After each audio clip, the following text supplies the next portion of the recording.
Police Interceptors. An elite unit of 32 hand-picked officers. Oi, right, you're going to get nicked for assault in a minute, mate. Using rally-spec Subaru Imprezas, Mitsubishi Evos and a state-of-the-art Eurocopter. They are Essex Police's most effective weapon in the war against crime. Police!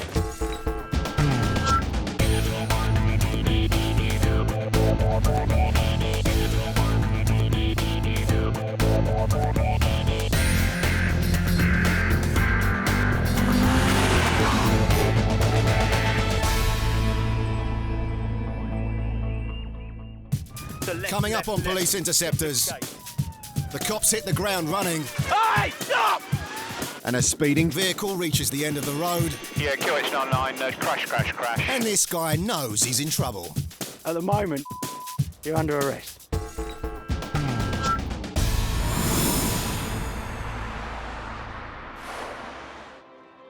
Early evening, on what's been a quiet and surprisingly sunny winter's day in Basildon. As some locals take advantage of the nice weather, it seems even the criminals are having a day off. We're in Basildon. Is there anything we can help with? Out in the police Subaru today are Ian Flynn, known as Flinny, and sitting alongside him, new interceptor Rob Barlow, manning the radio. You got lights? Yeah, straight up. All too soon, the peace is broken with the report of a driver in a 4x4 dangerously swerving all over the road. He has already ignored a local unit's attempts to pull him over. We're just trying to make ground to a vehicle that's failed to stop. I think it's a drink drive or concern for welfare, that's what it started off as. Down here. The cops hit the blues and head off in search of the wayward driver. We are Timberlog Lane, QT84. Right, Timberlog Lane, thank you. Upon arriving at the last known location, he's nowhere to be found. Turn around, son. Thanks. Yeah, Tango 7-1. The vehicle is excess speed most of the way. He has hit the curb a couple of times. Sorry, yeah, what we're trying to do is catch up with a car that's failing to stop, or has failed to stop for a marked unit. They weren't pursuit trained. It's now got an unmarked unit behind it, and we're just trying to make for where it is, but it's going around the estate, so it's a little bit hard to catch up with it. But suddenly, out of the blue, Watch it. the cops are faced with a vehicle heading directly towards them, with 4 other police units on his tail. Flinny reacts quickly, spinning the Scooby around to lead the pursuit. QT84, we're now behind the vehicle, ground commander. So left into Kittock Gate. Speed is 30 miles an hour. It's hardly high speed, but a large out-of-control off-roader could still cause major damage in such a built-up area.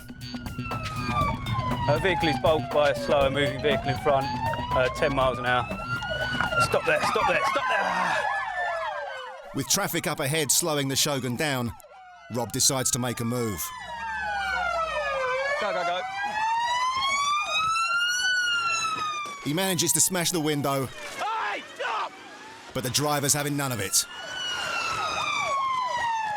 Flinny has no option but to leave Rob chasing on foot.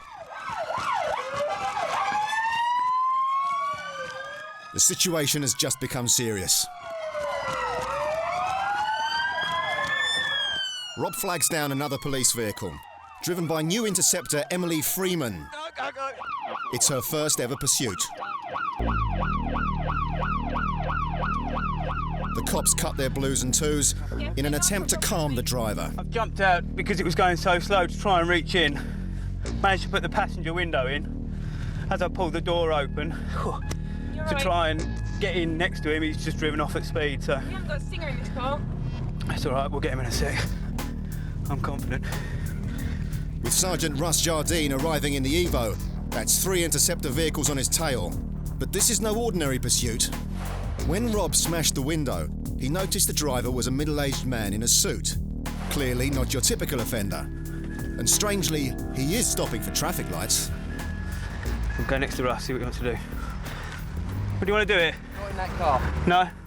Rob and Emily find time to have a quick confab with the Sarge. But he doesn't want them using stop tactics in their new Ford Focus ST. We're in a brand new ST. which is only on trial. So ideally we don't want to ride it off the Ford because they might not be too happy. Let Phony go in front of us then. To avoid damaging the Ford, Phony once again takes over as lead vehicle. Yeah, go on then. And up ahead, it seems like there's a surprise in store for the runaway driver.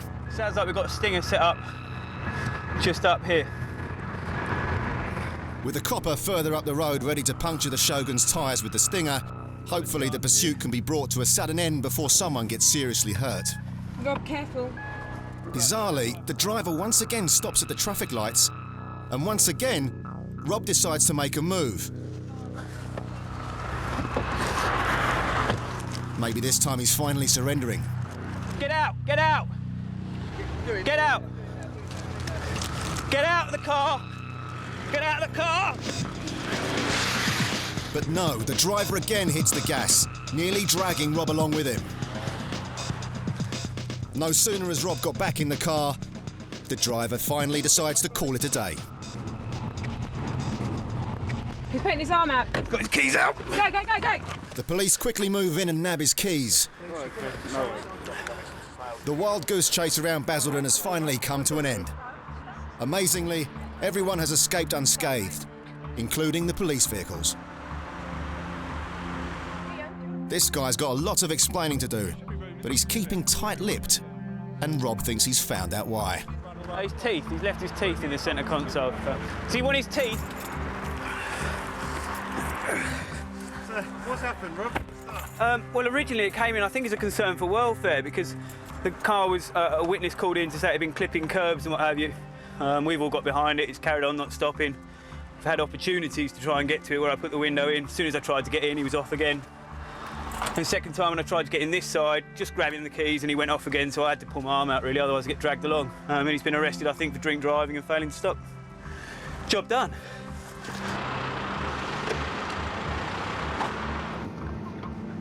For Emily, tonight's pursuit has been a valuable learning experience. It was my first involvement in any kind of pursuit, so that in itself is exciting. I've got quite a good working relationship with Rob, and when I saw him, I thought he'd been thrown from the car for a minute, and my heart jumped up into my throat because I thought he'd been injured, but he hasn't, so that's the most important thing. And we got him, so yeah, it's a really good, exciting job, so yeah, it's good. Back at the station, a breathalyzer test shows him to be 2.5 times over the legal limit. As he begins to sober up, he tells Interceptor Steve Sirrett that his irrational behaviour is down to the culmination of serious domestic problems. Things would always be worse, couldn't they? I'm so sorry about tonight, Steve. Don't worry, mate. I say we all make mistakes, don't we? We all do silly things from time to time. I wouldn't classify him as a criminal. He's got a history, but he's got his own share of problems as well. And I think they've come to a head today. So I think at the same time you've got to have a little bit of sympathy for him as well, because a lot of what he's doing is not really his fault. Get out of the car!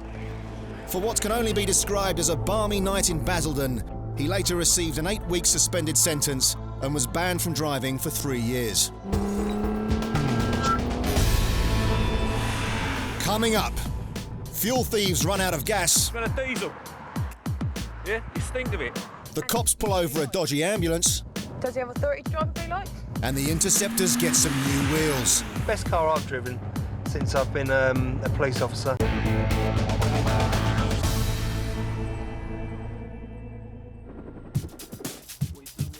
Coming up, Interceptors head thieves off at the pass. Over there, see it? A driving licence. An ambulance man suffers from amnesia. Right. What's your name? And Christmas comes early for the Interceptors. Brilliant car. The whole package really is ideal.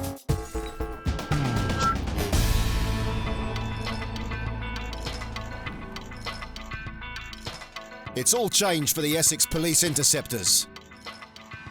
A new centralised base in Boreham, and a new official name of Territorial Support Team, known as TST. But the most exciting new development is something that 18 months ago, the Interceptors could only dream about. Nice, isn't it? It's very nice. I can imagine when it's got all its Stickers on it. Battenbergs and everything on it, it's going to be fantastic. I think I'm in love with that car. And now their dream has become a reality. It's finally arrived. The new police Evo 10. 0 to 60 in 4.7 seconds, 295 brake horsepower, and a top speed of 155 miles per hour.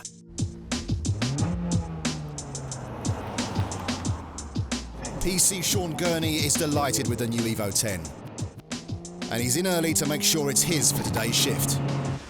Brilliant car, fast, performance is excellent, driving, handling, everything is great. The whole package really is ideal. Best car I've driven since I've been a police officer. Let's hope they keep them or get more of them. The Interceptors may be raving about the Evo 10, but there's plenty of life left in the old faithful Subaru Imprezas. But as with all the police vehicles, we might as well check it to make sure they must be checked on a daily basis. Yeah, if you want to put the old bonnet down for me, thank you. It's important to check for dents and stuff, isn't it? Because the inspector's been out recently. That's it. Each Interceptor vehicle averages around 2,000 miles per week, so daily checks are vital for the safety of the officers. I didn't quite hear that. Yeah. With new Sergeant Jerry Parker's ears also put to the test, the guys are almost ready to hit the road. Done. It's study hard to be a sergeant to be able to check lights like that.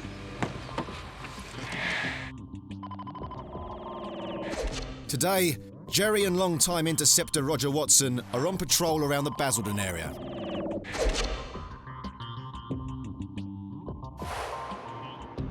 Besides keeping their eyes peeled for anything suspicious, they're also using the county's automatic number plate recognition technology. The ANPR scans registration plates and checks them against the police national database. If a vehicle isn't properly taxed or insured, or if it's wanted in connection with a crime, then it's flagged up to the officers.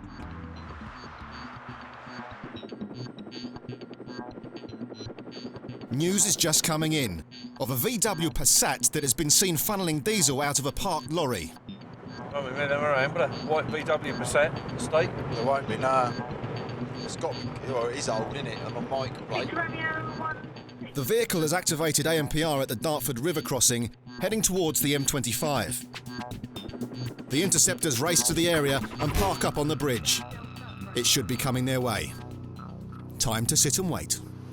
We're sat out looking for a white VW Passat estate on a M Ridge, responsible for stealing diesel in a retail over park. there. Jerry soon spots a motor matching the description. That's it? Yep. And Roger floors it.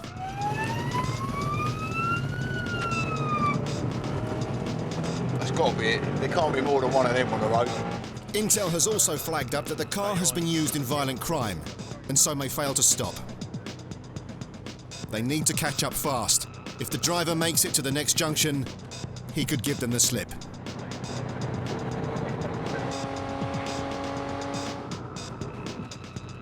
Roger tucks in behind. The Passat is no match for the Subaru, and they know it. Yes, the one. Yeah, sorry, mate. Yeah, I am. For your info anyway, we've got that stopped just past 29 towards 30. All right. Huh? I've only just bought it. What? About the car? Yeah. Yeah, what about the diesel you just stolen from Basildon? Diesel? You're under arrest on suspicion of theft of diesel. You smell of it. What? You smell of diesel. Yeah? You stink of it. This guy's lost for words. Yeah, come on in, mate. How you get? His mate can only think about lighting up. Bit of a risk considering what they're accused of. Bingo. There's the stolen diesel. Obviously siphoned it out of a lorry and stuck it in the back of their car, so that's a bit of a result. Soaring oil prices have seen a dramatic rise in fuel thefts over recent years. Roger and Jerry are more than delighted with the outcome. Slide over. That's it. Time to reflect on a job well done. The sergeant's got X-ray eyes. That's a good spot. I was expecting it to be another 2 or 3 minutes. So, yeah. We did say it though, didn't we? There can't be many white M-Reg Passats around. Yeah, it's like 6 cents really, isn't it? 10 minutes old. It's a 15-minute journey from Basildon, normal speed. Yeah, we got there bang on time. What were we there? 30 seconds. Nice result. Another unit soon arrives to ferry the accused to the local police station. Any go then, bud? Load us up like Jack Russells. Yeah. Load us up like Jack Russells. Jerry is left to drive back to Passat, and despite all the fuel on board, it looks like the car is still short on oil. The two guys were later charged with the fuel theft and are currently on bail awaiting trial.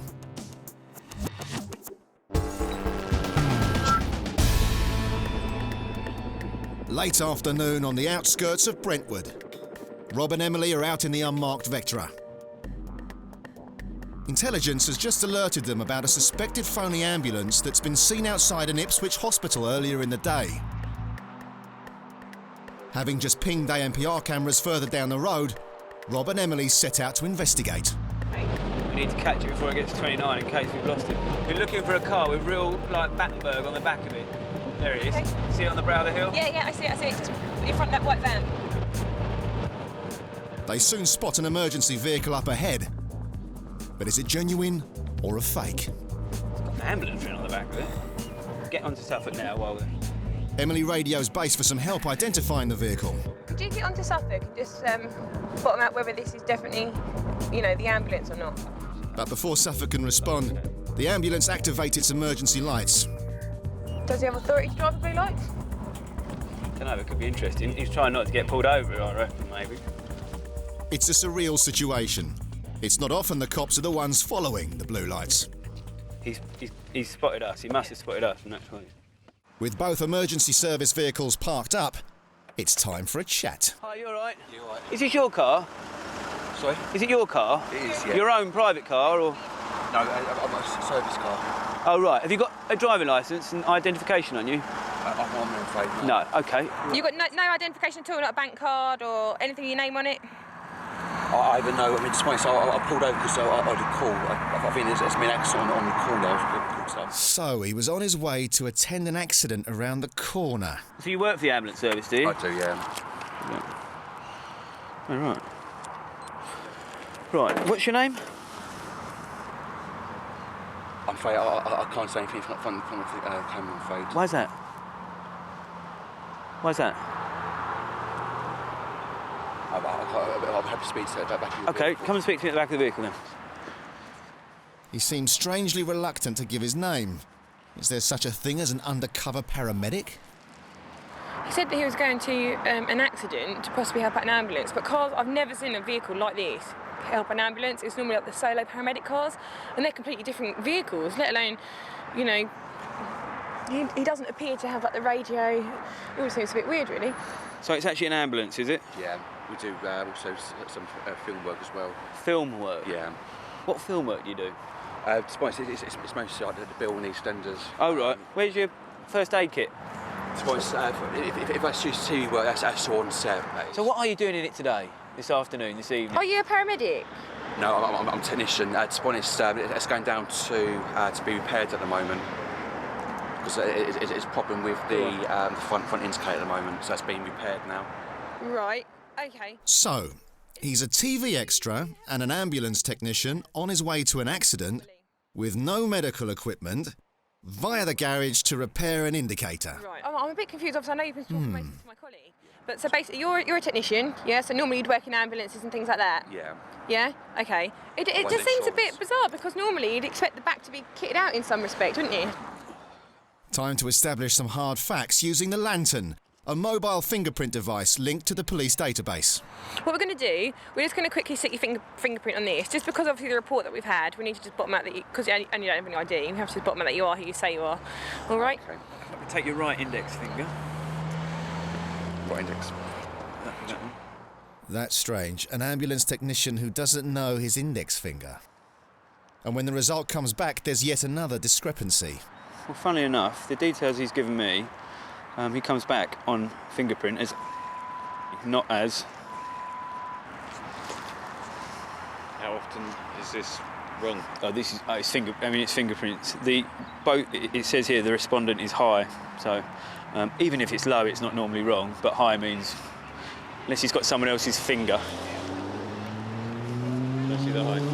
Hop in the car for a minute, yeah, and we'll be with you just to keep warm if nothing Rob else. knows that this bloke's been giving him the runaround and gets back on the blower to Suffolk to see if they can shed any light on the situation. Basically, we had a call ambulance service this morning. Yeah. Basically, they said that they'd had a report to them of someone driving around in a white marked up van as an ambulance, pretending to be a paramedic. Right. It was told to us that he'd been seen hanging around Ipswich Hospital. Yeah. The van was all marked up, blue lights on the side. Yeah. It says on here it is possible that he's known by the Met and has previously been arrested for impersonating ambulance or police. Okay. Rob's heard enough and decides to take him into the nick, whoever he is. We're going to go to a police station now. I'm going to arrest you for instructing a police constable in the execution of his duty, okay? Because I don't believe you're who you are. I don't believe the details you've given me are correct. Don't really understand what this whole ambulance thing's about either. I'm going to pop you in the back of our car. We'll search this and we'll bring this back with us and we'll go from there, okay? Okay. Jump out. The mystery man is led off to Brentwood. Single crew, handcuff for officer arrest. Back at the station, the suspect admits that he gave them false details because he's only got a provisional licence. But that still doesn't explain the phony ambulance. Rob gives it a search to see if it will give up any clues. He says he works, or he's employed by, which is all a little bit grey, Essex Healthcare. Going through the car, we found a stab vest here for London Ambulance Service, an NHS London Ambulance Service fleece. You've got fluorescents, fairly patient transport service, London Ambulance. In here, these look like these have been cut off of coats. London Ambulance Service again. He's even got here that somewhere I think I saw that he might even be some sort of paramedic inspector. Really need to find out exactly who he works for. I think probably Essex Essex Healthcare is something he's just made up and goes with in some weird kind of fancy land that he lives in. You wouldn't want him turning up if you call 999, put it that way. The wannabe paramedic later pleaded guilty to driving without insurance or a licence and obstructing a police officer. He was fined £150 and received 6 points on his provisional licence. He was also warned never to use the blue lights again when driving on public roads.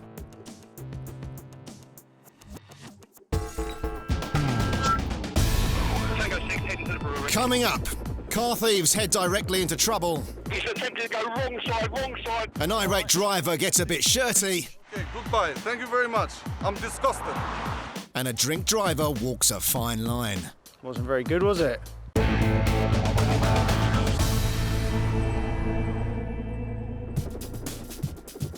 Coming up, car thieves give cops the runaround. We've lost it. He's just coming over the railway bridge. Anger at the airport. Right, and what's your language? And a drink driver who doesn't know his limits. Didn't drink a lot of it. I don't know, I think probably drunk a little bit too much to drive.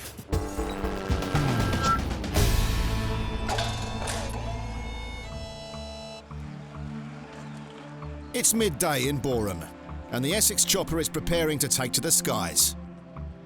Ground units over in Romford have asked for urgent assistance in pursuit of a speeding BMW.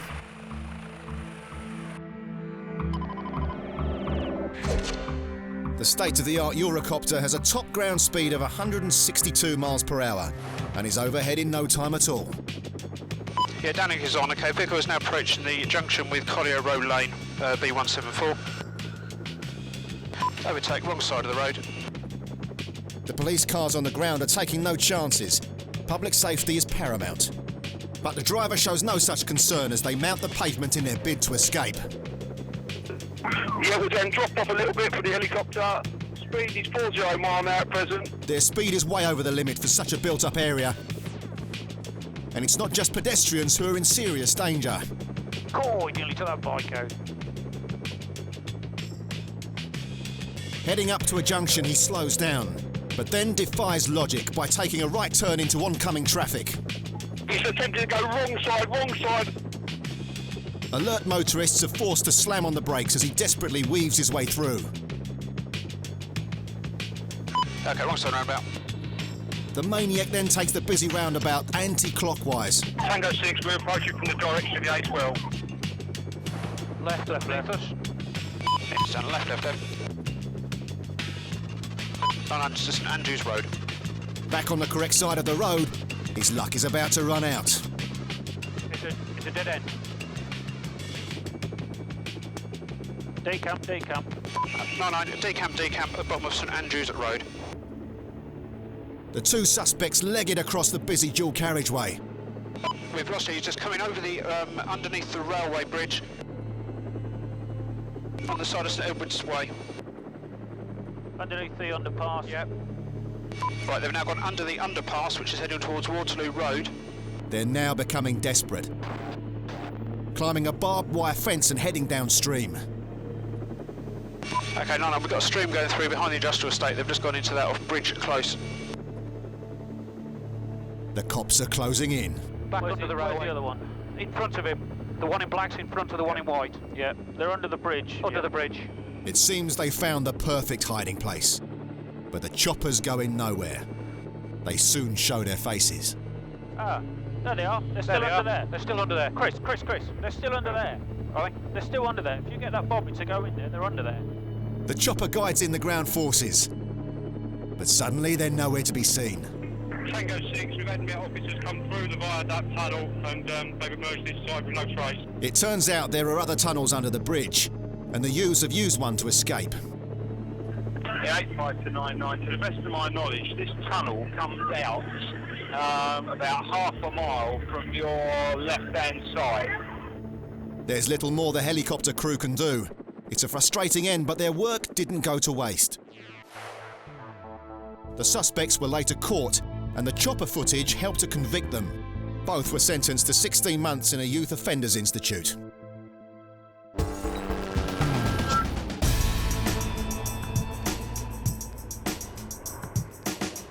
Over by Stansted Airport, the Interceptors are taking part in an ANPR operation. Russell Gay is single-crewed in one of the new Evo 10s. He's on the lookout for dodgy motors and soon spots a guy on his mobile, towing an unsafe-looking boat. The strap underneath don't look as if it's tied up. Certainly the one in the middle is pretty loose.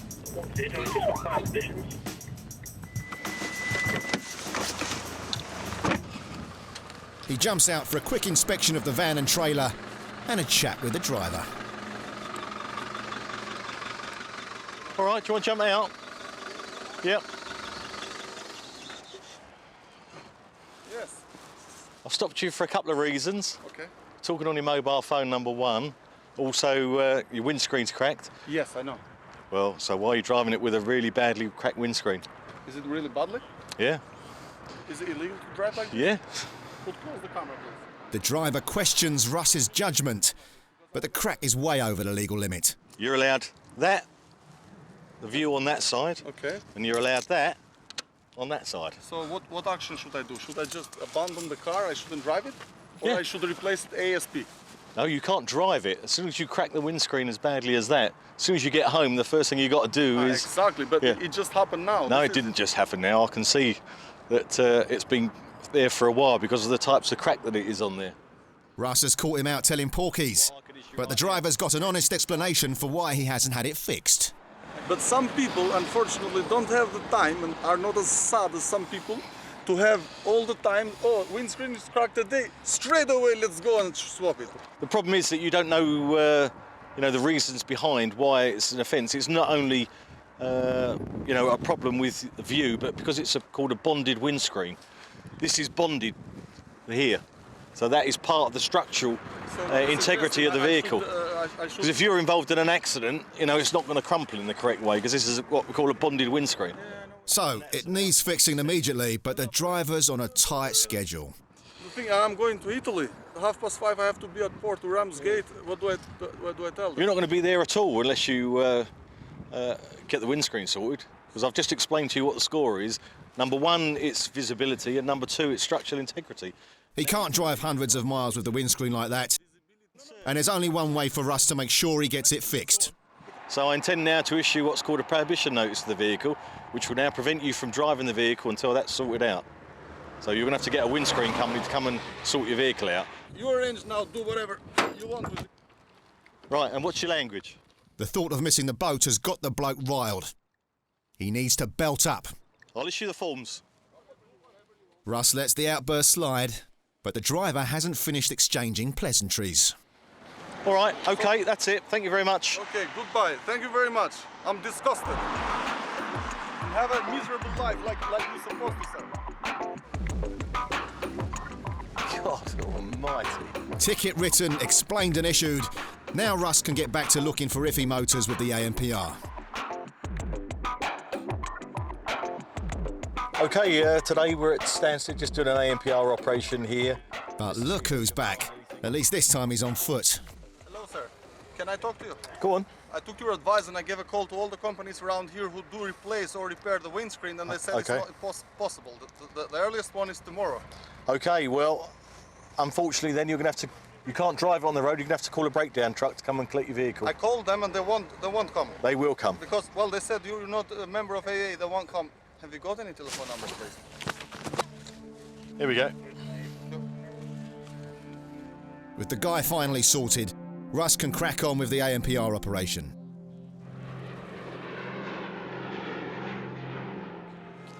He's just having a quick word with one driver though, when lo and behold, the boat's back.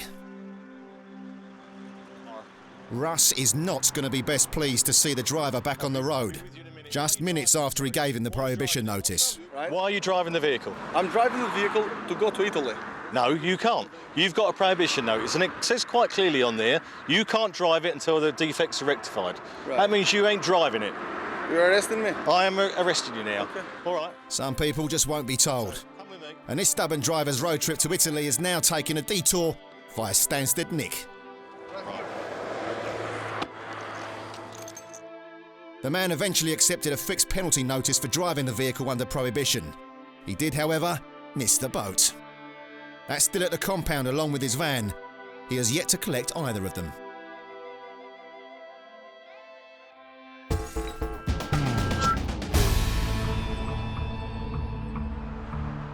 It's Monday evening, generally a quiet time for the Interceptors. Mike Biggers Bignall is driving one of the new Evo 10s.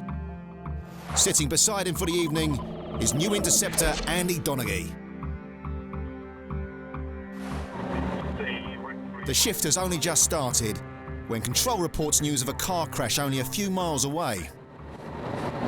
Yeah, we're currently Thurrock at this moment in time. We'll run to that, drink driver. Biggers puts his foot down. Basically, we had a call from a member of public who says there's a vehicle crashed into a parked vehicle. The driver of the vehicle is apparently drunk and can hardly stand up, so we're just running there to see if we can find him. Left here, I think.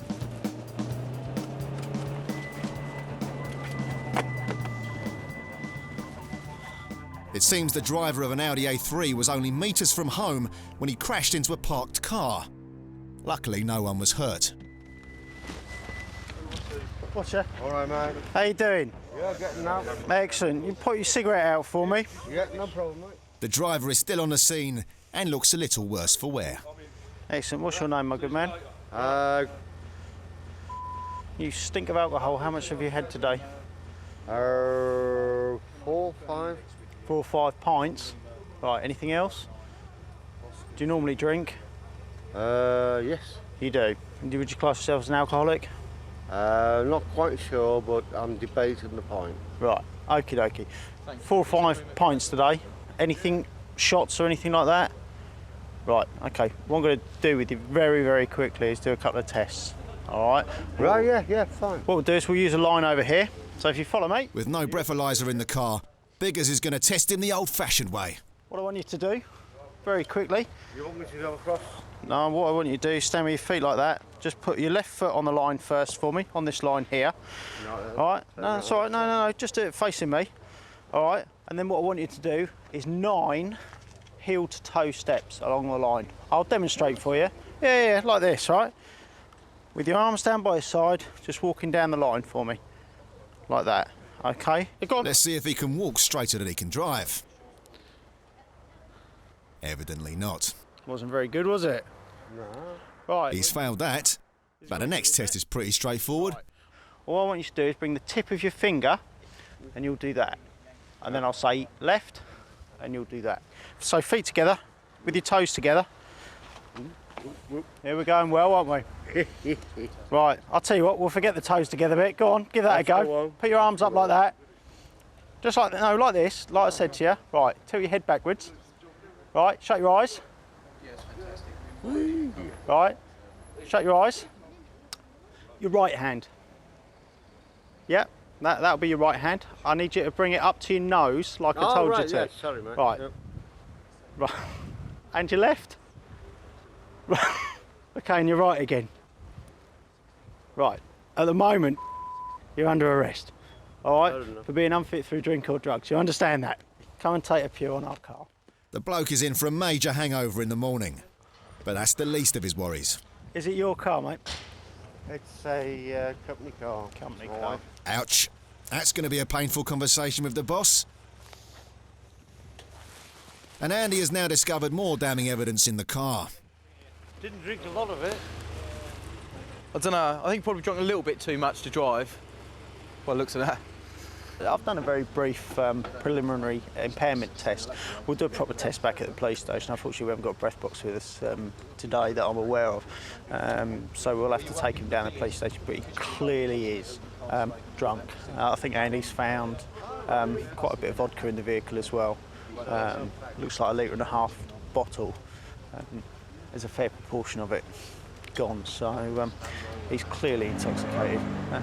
Just come on, put yourself in the car. This guy's definitely better off taking a back seat. Mind your head. Put your legs in first. Yeah.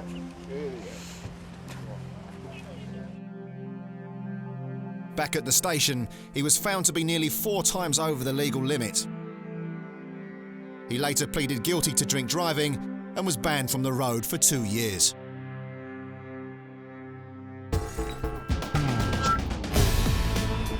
Coming up, 5 youngsters trapped in a burning car. Ruby, car's on fire. Can we get fire brigade? And a laid-back youth is forced to sit up and listen. Why's the seat in that position? That's not safe.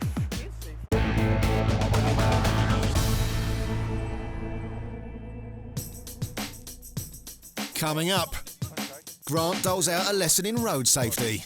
Is that how you drive, is it? Would you have done your driving test like that? No, not. Obviously not. It's the middle of the night and the chopper crew are in pursuit of a Golf hatchback across the border in rural Cambridgeshire.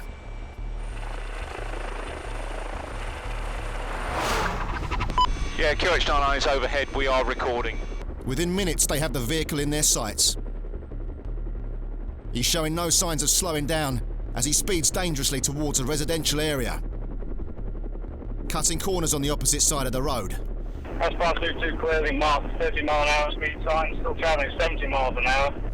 Right, it's coming up to a main road, so there's a left or a right in about 500 metres. There's a T-junction onto a main road. As the bends begin to even out, he floors it even harder, despite the fact there's a T-junction coming up. By the time he notices, it's too late. Yeah, QH99 just coming up as they came out of the village. Crash, crash, crash. We want ambulance there. The car speeds straight across the junction, somersaulting over a ditch, crashing onto its roof and setting on fire. Ruby, car's on fire. Can we get fire brigade? Yes, calls been made. The occupants are still trapped in the upturned flaming vehicle. One then manages to wriggle free, but incredibly he ignores his trapped mates and does a runner. You got one making off of you? Who's got him? Police are on the scene within seconds to nab the lucky escapee, while another cop drags out a semi-conscious passenger. 2 out of the vehicle. The whole car is now well alight, and 3 people are still trapped in the twisted chassis. It's a race against time as other officers join the rescue mission. One by one, all the passengers are dragged to safety. Alpha Golf 71 confirm all 5 out of the vehicle. Although the vehicle is alight, all persons accounted for. The 5 occupants of the speeding vehicle have cheated death twice in as many minutes. They were very, very lucky. They're all conscious and breathing. I suspect one of them's got a broken leg, but they all appear to be relatively alive and well at this time. It's a miracle that none of them were killed in the initial impact. but they also owe their lives to the bravery of the officers who pulled them out.